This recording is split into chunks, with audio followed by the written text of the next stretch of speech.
fundraising educator for, I'm the fundraising educator for local history services at the Indiana Historical Society. Part of my role is I do the education for fundraising consultations, webinars, and I manage many functions of the Heritage Support Grant Program, which was made possible by Lilly Endowment. If anyone would like to ever hear about any of that, please feel free to reach out to me. You can ask for my information in the chat and I will be happy to put it later. But why y'all are all here today is for our guest, Nell Hedge, the director of the Santa Claus Museum, who has been with the museum, we were just talking earlier, since 2018. So hello, Nell.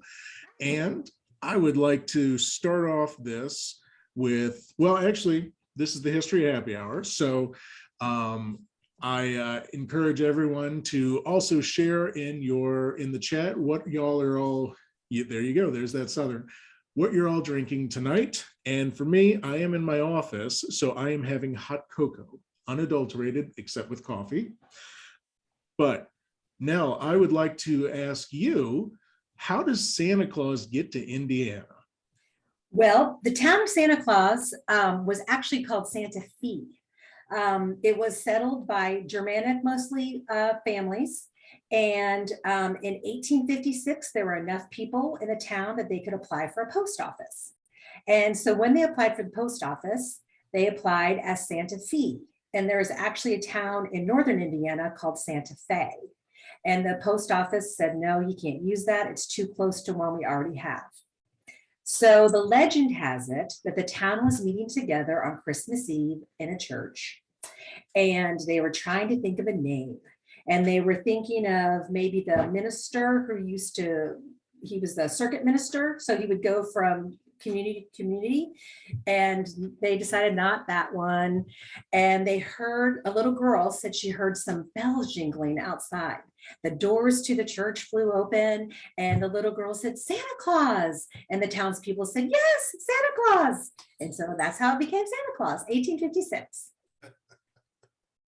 Oh, that's great. So when is it that people started writing letters? When did the letters start arriving in Santa Claus then? Well, when we first really started documenting it was 1914. So in the early 30s, Ripley's, believe it or not, ran a cartoon that said, is there really a Santa Claus? And after that, thousands of letters came to Santa Claus. Now there is some, I don't know if it is historically correct data that says it was 1 million. I'm not sure about that, but definitely thousands came. And the town had a really hard time keeping up with it. So that's actually how they kind of started the elves, so that they could have more people help in order to answer all the letters. So with the elves, and for anyone who hasn't seen Santa Claus, looking on the website and the Facebook and all of your social media, there's some great links and some great pictures. How many letters come to Santa every year? Well, it all depends, but usually we have anywhere from 20,000 to 35,000. No, please, you're our guest. We have, so during the summertime, Holiday World, a lot of visitors that are visiting Holiday World come, and we have the historic post office. So we have the original 1856 post office on our site. And so kids come all summer and write letters to Santa. And then we also get them through the mail, and we get them all different ways. We may get them on a piece of scrap paper, or we have these beautifully drawn ones. And I feel so sorry for the postmasters, because some kids put these bows and ribbons and glitter and all kinds of stuff. So we get all these just great different letters sent to us. And just to also throw this out there for your website, there are some example letters on the website, and some of them are just so sweet. Some of them are heartbreaking, and they're just wonderful. But you also have, and this is just a this is a plug for y'all, but at the same time, they're wonderful.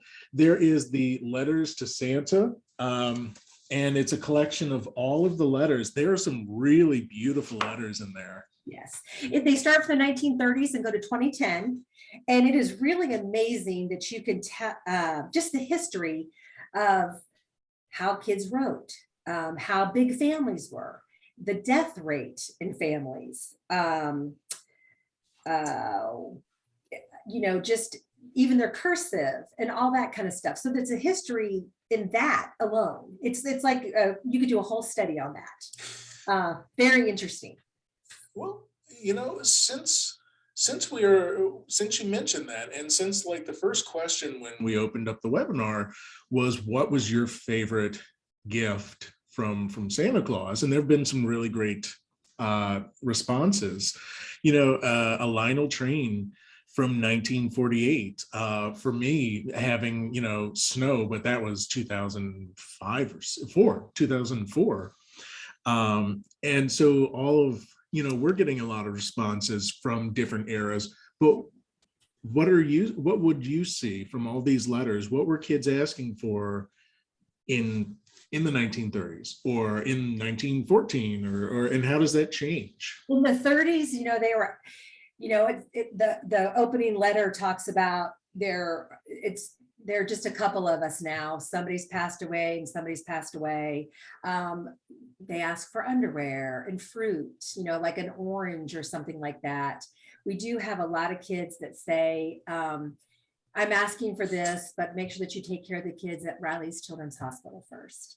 And even now with all of the technology that kids have and how everybody says that kids are so spoiled and whatever, we still have great kids that still have great hearts and still ask for things for others. And so, yeah. That's really sweet. So I have a young son. He's about to be 3. Mm-hmm. He just wrote his first letter to Santa, and it's not the most legible, but if I were to take my son to Santa Claus, what would he see?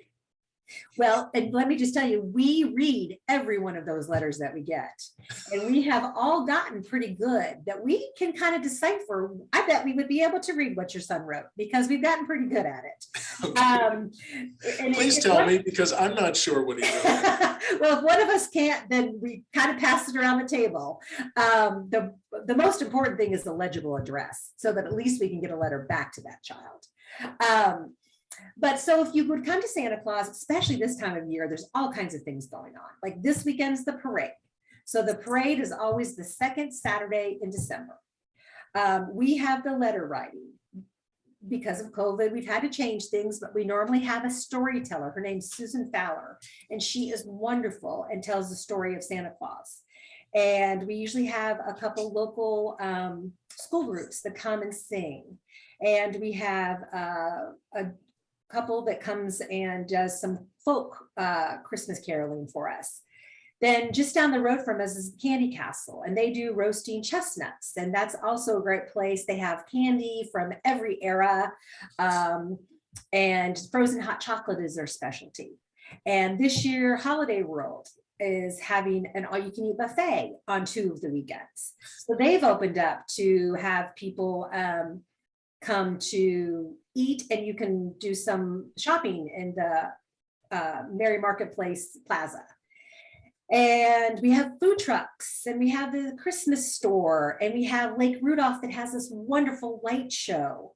And then the town of the neighborhood, Christmas Lake Village, will have lights this weekend.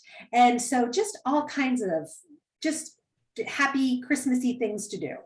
That's really neat. Yeah, you can have dinner with Santa, you can have breakfast with Santa, so all kinds of things. Yes. Well, how does he get so fat?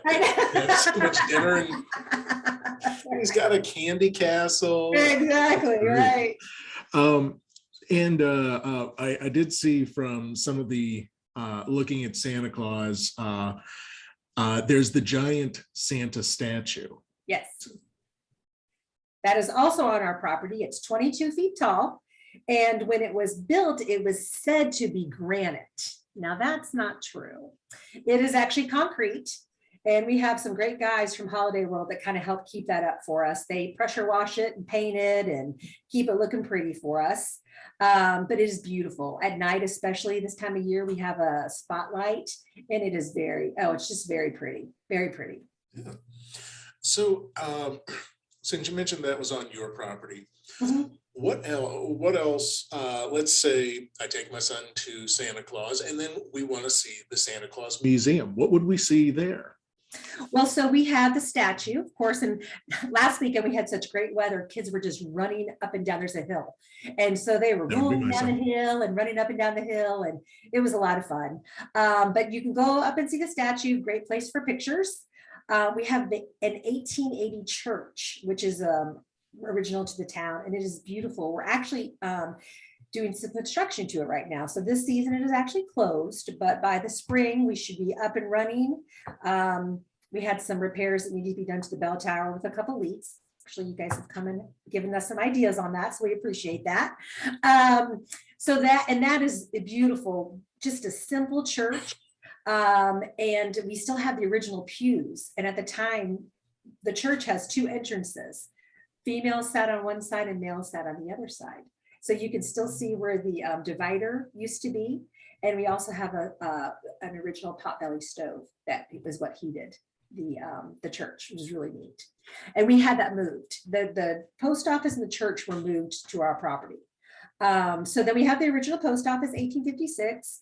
We have little desks that you would find like in the 30s that have the little inkwells in them. And kids can come and write their letters, and we have a little box and you jingle the bell so the elves know that you've left your letter. And then if you walk down, you come into the museum and we have all of the information about how the town became Santa Claus. We have a picture of the postmaster, James Martin, very good. We also have information about the Candy Castle and the letters, so you can see the original letters. We have a little merchandise, and we have this great train that was actually, there was a village, a toy village that was part of the Candy Castle. And we have a train that was actually from that era. So this is when they were doing the celebration of the Santa Claus Park, and that is where the Santa statue is. So that is the property where our museum is. Very neat. Yeah, and that's Mrs. Cook and her brother. Wow. They're looking at the statue right after it was dedicated. So they were, this Candy Castle and the statue were both dedicated in 1935. And that's Santa Jim. He was the Santa of Santa Claus and the Santa at Santa Claus Land for years and years. And thousands of people had their pictures taken with him and sat on his lap and told them what they wanted for Christmas. So can you tell me a little bit more about Santa Jim? Because I know he was Santa Claus for the longest time. He was. So That's how did my that happen? favorite picture. My favorite picture is the one with him with his pipe with all of those letters around him. I love that. And we have that mural.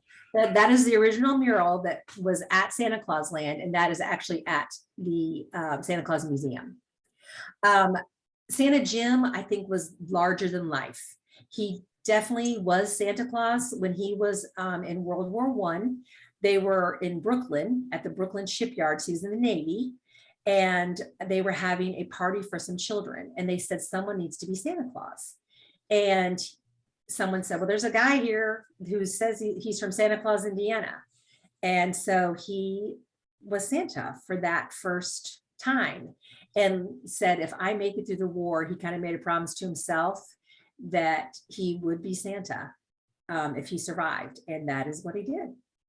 He was in parades. It's really cute. We have, he was a spokesperson for a beer company. I love that one. That's really cute too. And he was a really big part of the American Legion. In fact, he opened the American Legion in Santa Claus. And that's where he had a lot of volunteers that helped with the letters when there were thousands of them that needed to be responded. He sounds like he was a real jokester. He sounds like he had a very good sense of humor. That's actually at the museum as well. And that is Santa Jim, and that's Mrs. Cook. That we have. You can come see that, and it has his voice and has him talking and kind of gives a history about Santa Jim. He, like I said, I think he was just larger than life. Oh, that's wonderful. So you mentioned that he brought in a lot of the elves and all. How many elves does Santa have in a typical year? Well, we consider ourselves his helpers for letters because he's so busy writing, getting the toys and everything ready. It's kind of hard to say. We have some wonderful, wonderful volunteers that come every day. And they are just committed, and we just love them. Ron and Judy and Dave and Joyce, they come all the time. And one group loves to do the foreign letters because we get thousands of letters from different countries. And so we kind of have a way that we teach the elves how to respond to the letters so that we keep it the same, and that we are very, very cautious of children's names. We have shredders that we have all of the things taken care of so that no one, could get information. But we probably have, I don't know, if you counted all of them together, I'd say 100, something like that. We have like banks that come and help. We have like a sorority that came. We have a really fun group from Ferdinand, a bunch of ladies that are teachers, and they were there last night, and they like to bring a cocktail and they write letters, and they always have a very fun time. And we have foreign exchange students who are visiting, and staying. And last night it was the greatest. There was a girl from Germany, and we had a letter from Germany, and it was from a town like 5 minutes from where she's from. So it was really cool for her to be able to respond in German and be able to say something to that child so that that child would know that Santa knew where they were in Germany. So it was really neat. That's really neat. Yeah, it was cool. Really neat. So, okay, I noticed that all the envelopes or all the letters had the same stationery, but it's not just the stationery, it's also the stamp, correct? Right. So we have actually 5 different form letters, and we try to pick the letter depending on what the letter that we get says. And so, we have one that's for a little child. So when we're reading the letter, if they, mom's writing it for them and says this person's 4 years old or whatever. So we try really hard, and we personalize it. So we try to say something in the letter that lets the child or person, because not everyone's a child that sends the letter to Santa, that we received it, we read it, and we want to make sure that they know that we acknowledge them. So that's that. And then we have an envelope that has the picture of Santa Jim on it. And then, yes, the return postmark is a big deal. It's pretty large, and it's up in the corner, it goes over the stamp, and it is a contest in the town. And so every year they vote, and it has the kids in art put something in, and they vote on it, and they're great, very great. So this year, of course, it's at the Santa and a reindeer, I think. So yeah, it's great. That's really neat. It is neat. So how many stamps do y'all go through? Well, we go through a lot, and foreign stamps are $1.55. So yeah, so they're definitely more pricey. I think when Ed's our treasurer, and he is our mail, MALE MAIL, and he is great. He's 81, and Mrs. Cook's 90. So our chief elf and our male elf are 81 and 90 years old, and they have more energy than you can even imagine. And Ed and I were discussing it. I think we spent $12,000 on stamps right before the season started. Wow. And we wanted there was a new stamp. They actually did the official first, well, I can't think what it's called, first issue stamp in Santa Claus, but we had already bought our stamps. So we bought the ones that are the old fashioned Santa, and the post office in Santa Claus had to see if other post offices still had them, and they sent them to us. So that was really nice. That So, is nice. yeah, it's really nice. All the postmasters are just wonderful. They all try to help, and they try to help make sure the kids' letters get to us, and they're just great. They're very good. That's so nice. Um, the sorry. So all of these letters and all this, all the stamps, you also guarantee that you will respond to virtually all of them, correct? So we work really closely with the post office, and we figured that if they could have the letter to us by the 18th, 5 to 7 days to return it, we would have it to them before Christmas. So if we receive it by the 18th, we should be able to have it back to you. That is great. And just a reminder to all of our attendees, if you or some little one that you love would like to write to Santa, you have 9 days. Has to reach us by the 18th or 17th. Yes, you can't send it. It has to get to us by that. Right. Yeah. And you had said that things changed over the past year, and yes, things have changed for all of us. But how does that change for Santa Claus, Indiana? How does that change for your elves? Well, first of all, for our elves, we usually have this cute, cozy little area right behind the post office where the kids write the letters. And it's really fun for kids when they hear the elves back there. But because of COVID, a lot of our elves are up in age a little bit, and we wanted to make sure that everybody was safe. And so last year we moved our location, and this year it actually is I think it's kind of neat. Our location is back at the Legion, where it all started with Santa Jim. So that's where we answered letters this year. So they were very kind to share the Legion with us, and it's really neat to be able to keep the history of that. So yeah, it's really nice. So that's where we are this year. We're answering the letters in the Legion. Yeah. All right, I've got one that I'd like to ask. Which of these letters is one of your favorites? I'm gonna say one of, because I think if I ask your favorite, that's just gonna be too tough. I have 2 sons, and both of my boys played sports, and I had the funniest one last year from this little boy.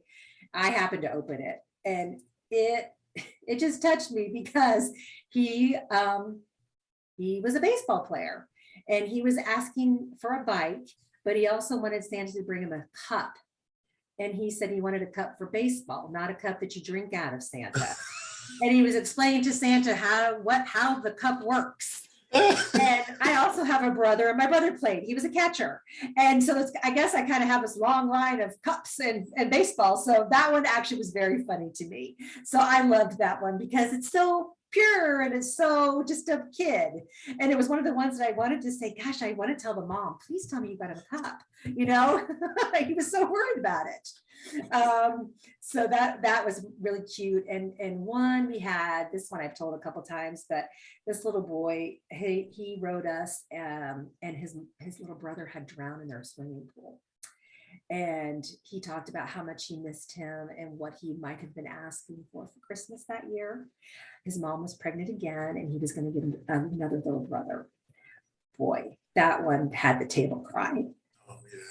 It was just, that was 3 or 4 years ago. That one I just can't get out of my mind. Oh my goodness. And just referencing that book, the letters to Santa Claus, some of the letters that I saw, they came from one came from a correctional institution. Oh yes, we've had a couple of those this year. Yes, they'll say that they're incarcerated and ask if we can help bring something to their children, or at least bring joy or something like that.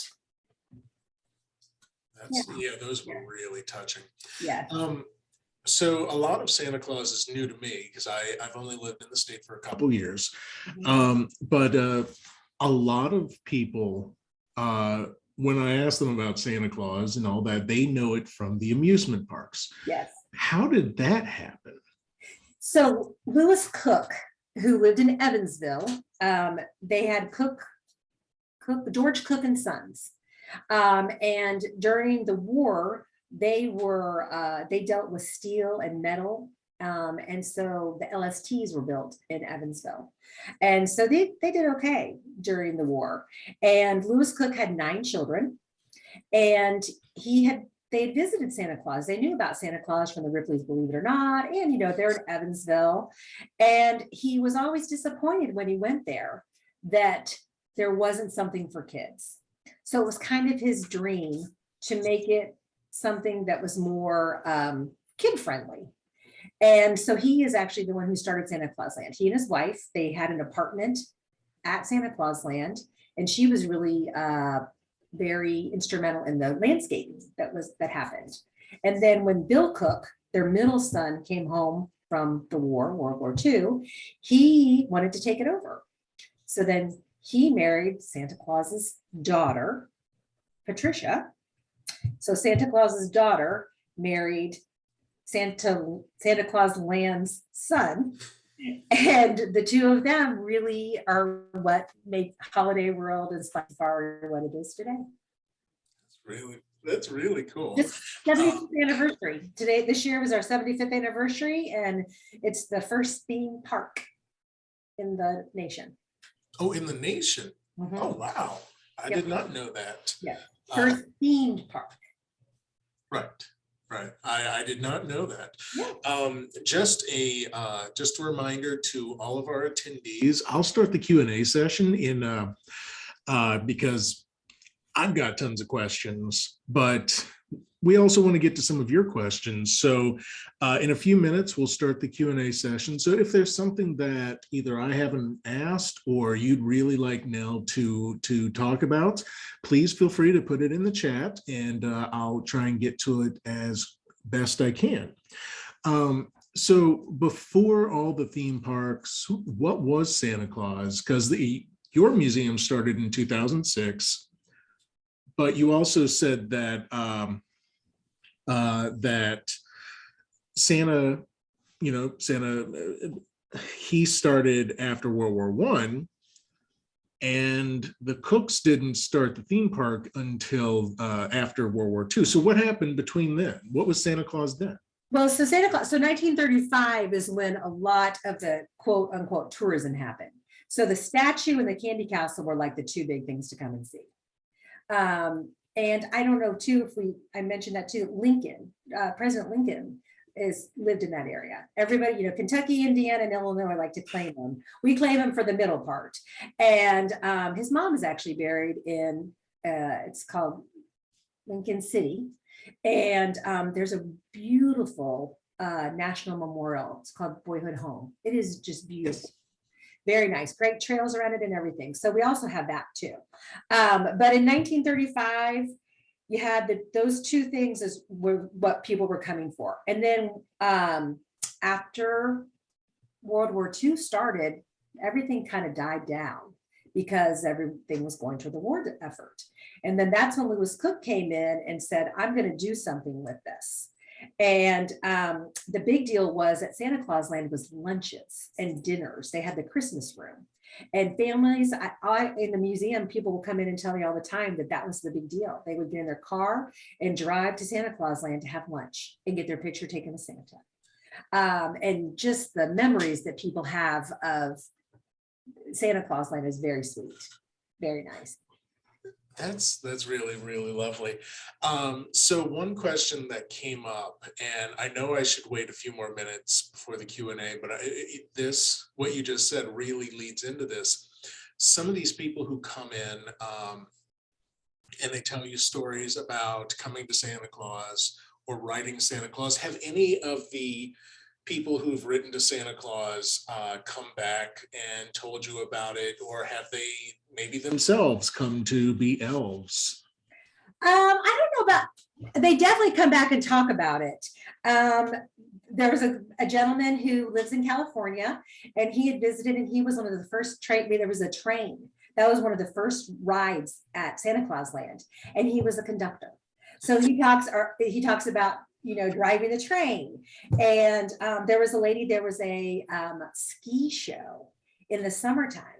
And just this summer, a lady came in and she was one of the people that was in the ski show.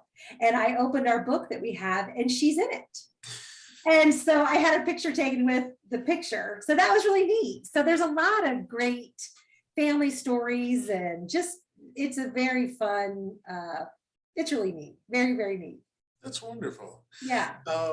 So I've only got like 5 minutes before the Q&A, so I got to get in my last questions. Okay. And I want to be, I got to be careful here because I don't want to miss out. And we're getting some great questions here. So you said in the summer there was the ski show. What happens in Santa Claus when it's not Christmas? Well, from January to April, the town kind of sleeps. That's everybody's time to rejuvenate and do Ice their projects. hands and all that. Yeah, seriously. Well, I mean, by the time Christmas is over, whew, I know I am. I am ready. I am ready for a break. I'm like Santa. I need to go to the beach and I need a couple days off. So it's it's so fun and so great, but it is a little bit, you want to make sure you get those letters out. You know how important it is to the kids. And so it's a little stressful at times that we get all that done. But just such a fun. And I know there was a question, and we have had people that have written us and said, we got your letter last year and our children were just amazed. Or we have teachers, we have a lot of classes that send letters in, and they'll say the kids' eyes when they read the letters that you sent and whatever. So we do get a lot of responses, and that is just wonderful. That is wonderful. Yeah. Well, I know if I ask any more of my own questions, it's gonna take over some of the Q&A time. So Okay. I'm going to pick a couple of the questions from here. Okay. And the first question would be, what year did Santa Jim start doing this?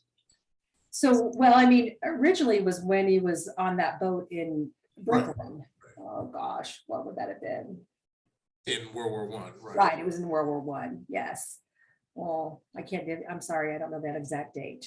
I'm sorry. Well, when did he start bringing that to Santa Claus, Indiana? In the 30s, when they started getting, yes, when after the Ripley's Believe It or Not was so popular, and he saw, I think the postmaster said, Jim, we need some help. And so because he had such a good group of people at the Legion, he also was pretty involved. We have the Sisters of St. Benedictine nuns that are in Ferdinand, and they helped. And then we also have the people at St. Meinrad, they helped. And then at the time they would have typing classes help. So they had all kinds of people in the community. Of course, we're a little bit more strict with that now, but definitely it was a community-wide thing at that time. One question is, how has playing Santa in a really special way to many children impacted how you live in the spirit of the holiday? So being elves, being Santa, how does that affect your holidays?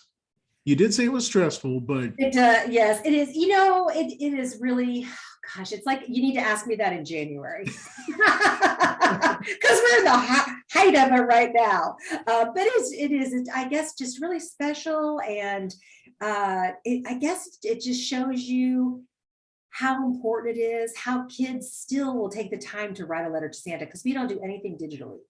We won't answer it if you send it to us through email, and that they want to take the time to sit down and write a letter to Santa, and that they wait by the mailbox. A lot of people don't send mail to little kids, and for them to get something in the mail is just huge. So, it's definitely, I think all of the elves would say you get way more out of it than you put into it. That's wonderful. I love hearing that. So what is it that the kids are asking for this year? Oh gosh, the big thing this year is puppets. I don't know if you know puppets, which would have been great for me. So the green packing stuff that you pop, like a lot of people do. Yeah, okay. Well, so it's like recyclable. It's like this plastic that you can keep popping over and over again. And they have them like in the shape of like a dinosaur, smiley face, but they're called poppets. So tons of kids have asked for those. Lots of kids ask for books, Harry Potter books, lots of Harry Potter fans, dolls, Barbies, Nintendo Switch, squishies. Then we'll get the adult that asks for like a car, a boyfriend, win the lottery. We have those too. I think this year we had our record. This boy sent in a request for 131 gifts. And we have a special letter for those kind of children. It's called Dear Friend. And in that letter, it says, although Santa would like to help you, he can't bring you everything on your list. Keep the joy of Christmas alive and believe. So yeah, it's kind of a nice way of telling them they've asked for too much. Yeah. Oh my. Oh, I might have been at a couple of years of my life, I might have been that kid who got that letter. I think we all have been like that at one time. At one time, yes. Yes. So one of a couple of my favorites from the book, there's a couple of young women asking for husbands or Yes. boyfriends. That's a great one. Yes. Yes. And into the 90s, you see a lot more kids asking for electronic stuff like the Sega or the Nintendo Switch now, which Yeah. It was Walkman, they wanted a Walkman. And we have a special letter that says something about Paula Abdul, and that cracks me up every time someone reads it. They're like, who's Paula Abdul? They wanted a CD of Paula Abdul and, tapes. They wanted like a tape and a VCR. And, the kids come in and we have an old phone. And I have it out as like a collection piece, but it's just a phone that you actually have to press and pick up the receiver. And kids are like, what is that? I wish we had a rotary one because that would be even better. So yeah, and we have a phonograph. And to try to tell the kids, okay, so some of them don't know what a record player is, so those are funny. That's great. So one of the questions that's come up that I'm seeing here is what's the difference between Santa Claus Land and the Holiday World? Well, it's one and the same. Okay, so it just started as Santa Claus Land, and then the family realized or decided that they wanted to add some other holidays. So I think it was more of a kiddie thing when it was Santa Claus Land theme park, and they wanted to make it bigger. And so they, in 1984, they expanded and they added Halloween and 4th of July. Oh, fun. Yeah. Yep. So one person wanted to ask if kids can still get their picture taken with Santa Claus. Well, we normally at Holiday World do have a Santa Claus. Because of COVID, we've had a virtual experience. Hopefully next year we'll be back to normal and we'll be able to have Santa back again. We really hope so. There are a couple places in the town of Santa Claus where you can have your picture taken with Santa. So yeah, there are definitely some options. I have had a couple friends who have young kids. They've sent pictures of the kid meeting Santa virtually, which that's interesting. I have not done that. I have not taken my son to meet Santa Claus yet because I'm afraid Santa is going to get popped in the face. Yeah. My son, one of my sons like in his mouth wide open screaming, so you never know what you're going to get. So you're right. Oh, geez. Yeah, so anyone else with any questions, please feel free to share them. I love asking these questions. There's some really great stories here. And I see some of my members, my Santa Claus Museum members that are on here tonight. So thank you. Wonderful. Yeah, I see their names on here. Thank you. One question that came up is, what's your favorite item in your collection at the museum? I really love that picture of Santa Jim with all the letters around him. I just think that's just so Santa. I mean, that is Santa right there. I love it. And especially since we've been involved with the letter writing, they come like that. Ed goes and picks them up from the post office and he'll come with these giant tubs of letters. And we're like, oh my gosh, we have to, and we do a partnership with the town of Evans or city of Evansville. And so today we got a big group from downtown Evansville. But yeah, it's amazing to see all the letters come through. That's really neat. It is kind of fun to see some of the letters that y'all have on your website or in the book. It's almost like bribery that the kids are saying, we'll have cookies and milk, but it changes. Like they'll say, we've got carrots for the reindeers, or a couple kids have said, we'll leave a beer for you. Yes, yes, they do. They do. Or a lot of kids, like we definitely see, how old are you, Santa? How many reindeer do you have? How many elves do you have? Will you wake me up when you come to my house this year?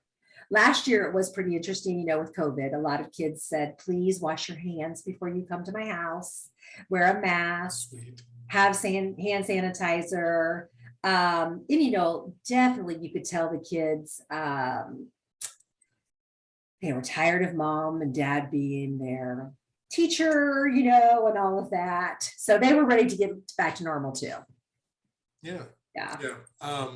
You did mention that you got a lot of foreign letters, and even in the book, there's a couple from, I think, the Philippines and all. So when you don't have a German exchange student who can answer in German, how do you handle the foreign exchange, the letters in a different language than English? A lot of letters that we get are from Taiwan, and they are in English, and they are beautifully written. They have beautiful handwriting, and their grammar is perfect. So a lot of them do come in English. Russia, we've had a lot from Russia, and Azerbaijani. We had one from Azerbaijani. India. I think Azerbaijani was the first time we'd had one from there. So, we just write back Merry Christmas or something, something like that. A lot of them, they can read English. So yeah, the hardest part is their addresses. And so for those, we wind up cutting them out and taping them back on because we would never be able to do it correctly. So that's what we do with a lot of the foreign ones. Okay. Okay. What does it take to be an elf? You have to be able, there's a couple different categories. Some people like to be the writer and they actually read the letters and they write back. Some people don't feel comfortable doing that. So we always need sealers and stampers. So we need someone to seal the envelope and stamp them for us. So we have all kinds of things, and just a openness and willingness to answer the letter to the kids and sit around and talk with us. So I'll say that I'm already out of the writing one. My handwriting is atrocious. Lots of sealing and stamping to do too. Well, for the last, I've only got a few more minutes, but I do want to make sure that since you said that the museum the town kind of takes a little vacation from January to April. Mm-hmm. So anyone who might be deciding from this happy hour that they want to come and visit Santa Claus and they'd like to visit your museum, mm-hmm. When could they do that? When are y'all open, and when can people come and see you? So this season we're open Monday, Wednesdays, and Fridays from 9 to 2. We're open on Saturdays and Sundays, 9 to 4. And then the 22nd will be our last day, and we're open till noon. So we will close for the season in the afternoon on the 22nd. And when do y'all reopen? We follow Holiday World schedule, but it's normally the first Saturday of May, same as the Derby. So it's usually just weekends for us and Holiday World until Memorial Day. Then we start opening. That kind of starts us, and then kids start going back to school mid-August, and so we're back to weekends after the kids start to go back to school. But then we're open until December. Holiday World closes Halloween. Okay. I will have to bring my son next year. I don't know if I can bring him to the theme park because that might be a little bit too much for him, but getting to see Santa Claus and the statue, that'd be great. What did it take to, I'm going to jump back a little bit because this is one that was on my mind. On your website, and you mentioned the church that had been moved and all.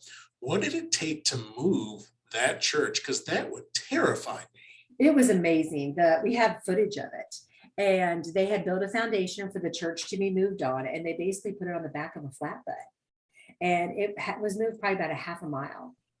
And that one, you had to go up a little bit of a hill, and then it's a little bit of a hill up to where the museum property is. The one from Holiday World had to go through a stop sign or lights, so they had to worry about the electricity in that one. And they moved it in the winter when it wouldn't be so crowded, so like a February.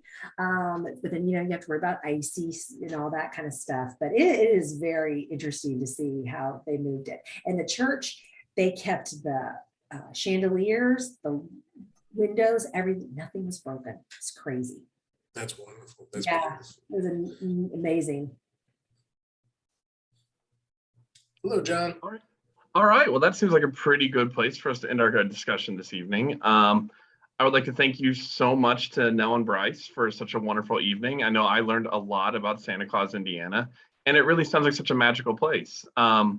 I would also like to thank our sponsor, Citizens Energy Group, for the sponsorship this evening. I'd like to thank all of you for joining us tonight. And if you enjoyed this program, we hope you'll be coming back for more. As I mentioned at the top of the program, our next History Happy Hour will be January 20th, and we will talk with Dr. Edward Curtis about Muslims in the Heartland, which focuses on the long history of Muslim Syrian immigrants to Indianapolis. We've also got some great events coming up next year. And currently we have the Festival of Trees exhibit, which is going on right now here at the Indiana Historical Society. And you can sign up for events like these and other offerings over at our website with www.indianahistory.org/visit/calendar. We'll post this conversation to the IHS YouTube channel and our website in the upcoming weeks. In the meantime, if you'd like to revisit any of our previous free programs, you can check out the History Happy Hour playlist on YouTube or at the link in the chat, and I'll be providing that link shortly. If you missed your chance to donate or you'd like to make a further gift to support the Indiana Historical Society, please visit indianahistory.org/contribute/donate, and your donation will allow us to continue to share Hoosier stories. You'll get an email from us tomorrow morning with all these links and with a survey included. It'll take about 1 minute, and we'd love to know what you thought about tonight's program and how we can make our programs better. Thank you, stay safe, stay healthy, and we can't wait to see you in the future.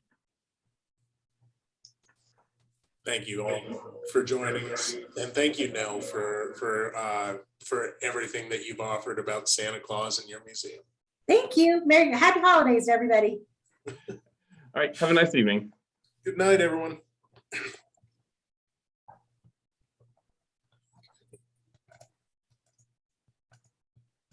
Great. Well, there's 19 attendees. That was pretty good. Mm-hmm. And you've stopped recording and all? In 1 second. Oh. Okay.